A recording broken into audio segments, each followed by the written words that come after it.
电商大小事，带你了解最新电商事，跟你分享7月1号到7月7号的3则电商大事。第一，全家一块垫板供77万移工口袋。全家便利商店为了吸引移工客群，推出多语言菜单、友善沟通垫板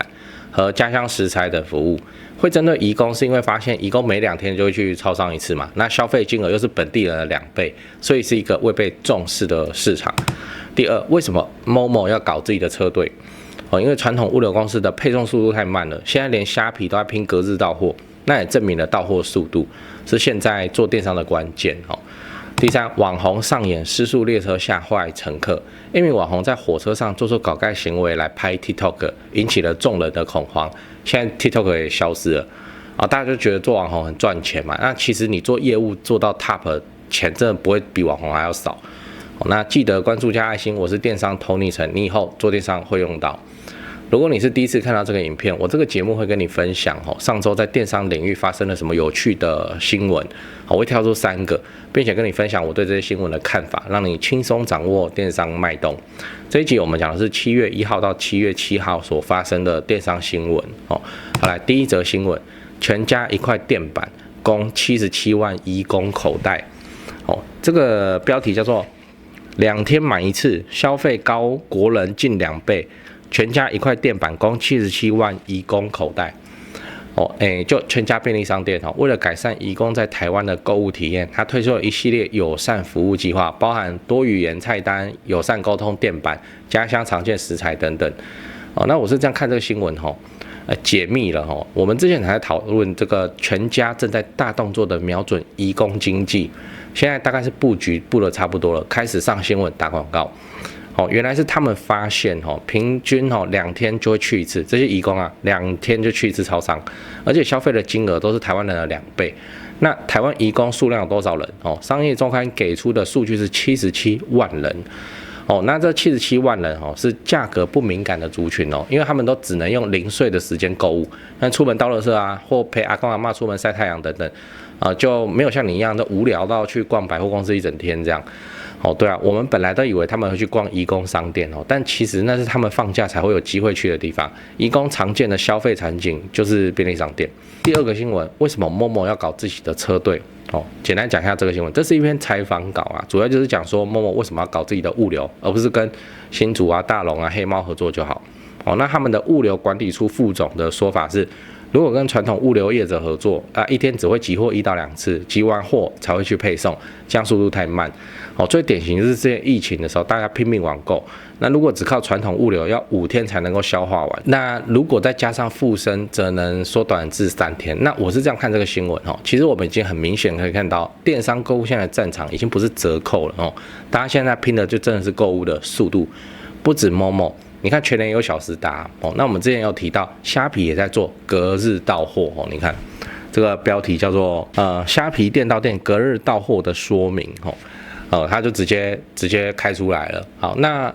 所以你现在想要做好电商，就应该思考怎么优化自己的出货流程，让商品更快的送到消费者手上。像我们家 Cyberbiz Now 就真的可以考虑一下，因为机车快送Autobike 快送这个没有物流比它还快半径5公里以内30分钟送达，就跟你叫熊猫 Uber 是一样意思好，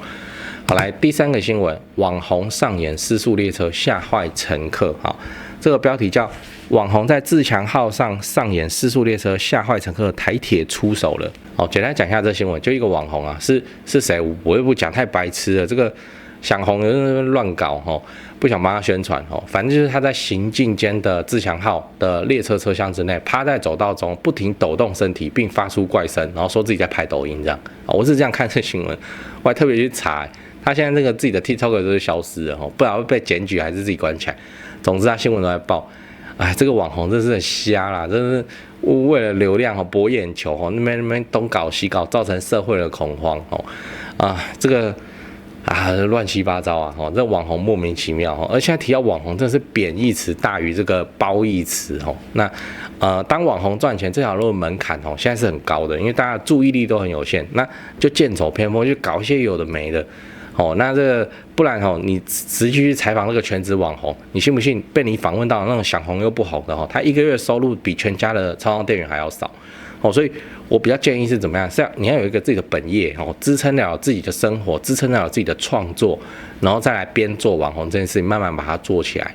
除非你是天选之人嘛，你就是流量圣体嘛，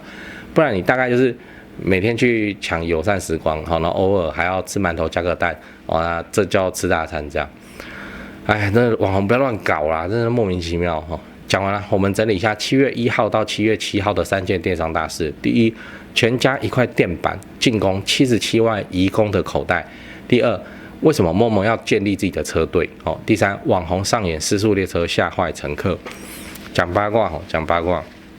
移工移工经济，这个在我的本业上已经有遇到，而且还不少就是说在台湾的移工啊，其实人数非常的多。上周统计出来的这77万，这包含逃逸外劳吗？没有，逃逸外劳现场抓捕现场我都看过，这真的有够刺激。反正就是有一次跟那个，然后就去台中那边玩，在台中车站那附近，然后说什么有一间早餐店很有名啊，我们要早起去吃啊，我们就在那边吃早餐外面外面就警察狂奔呢，用冲的呢，那个不是我们印象中那个台湾肥警察那边慢跑，不是狂冲的呢，拿警棍呢，然后追逃逸外劳。我们也不知道他是发生什么事，然后追外劳，然后拿到那边快打下去，那边挨了一声之后蹲在地上，然后加双手抱头那边，然后我们就说怎么了？那个早餐店的店员说逃逸外劳啦，又被抓了啦，就是这样习以为常这不77万不包含逃逸外劳呢？你想想看，你把77万的外劳全部都给他挤到一个县市，我乱讲南投好了全部都把他挤到南投去，他们自己选市长选得出来呢，所以移工很多人啊，而且这些人都是青壮年人力，你有没有发现？就是没有什么老移工啊，什么70、80岁要人家养，没有，都是青壮年的人口77万呢，在台湾他们当然也有消费的需求，而且我想这个也不是什么都市传说，你自己都亲眼看过，移工花钱很大手大脚，你有没有觉得？就一点点路，他也要打计程车，然后他们在买那些身上精品包包，那跟什么一样他们很敢花钱。对，那在台湾全家目前是注意到他了。其实我在本业上以前也遇过，就是有客户说他就是专做移工的，要我们把语系客制化成那个移工在看的，要印尼文要马来文要菲律宾文，然后他的金流物流还是要走台湾，因为他是服务在台湾的人这样，然后很奇怪，然后他们的那个付款方式也很奇怪，就是用一个什么西联汇款。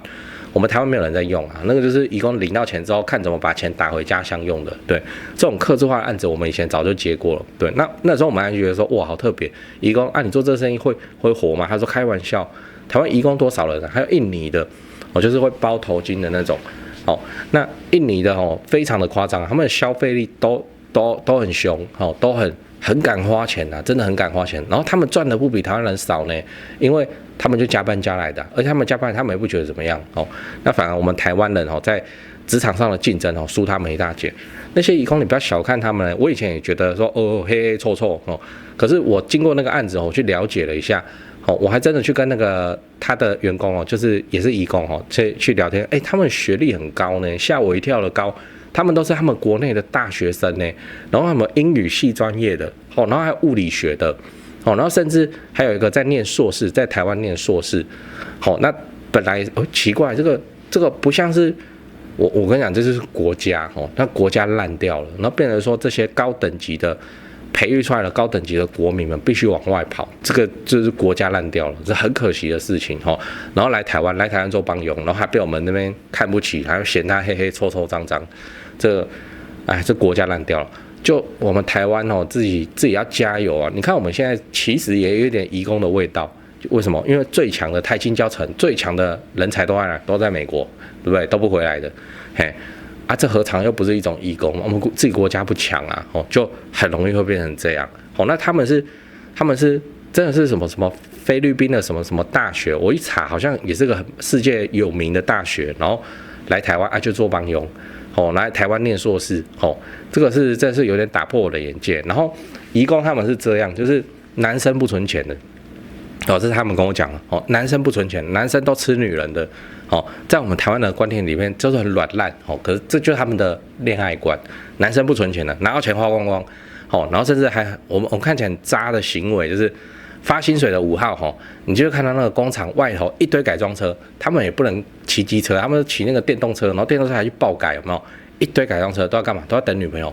好，等他们自己的女朋友，女朋友一出来，好，马上接他上他电动车，马上去领钱，然后就开始逍遥黑皮，哦，就这样。这个我们也不好讲什么，反正他们男人是不存钱的，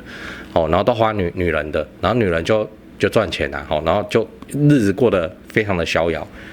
啊。你这个要怎么讲，对不对？好，那这毕竟77万人口，这个就是商机啊，就是有商机存在啊。哦，那现在全家出了一块垫板来抢攻这个口袋，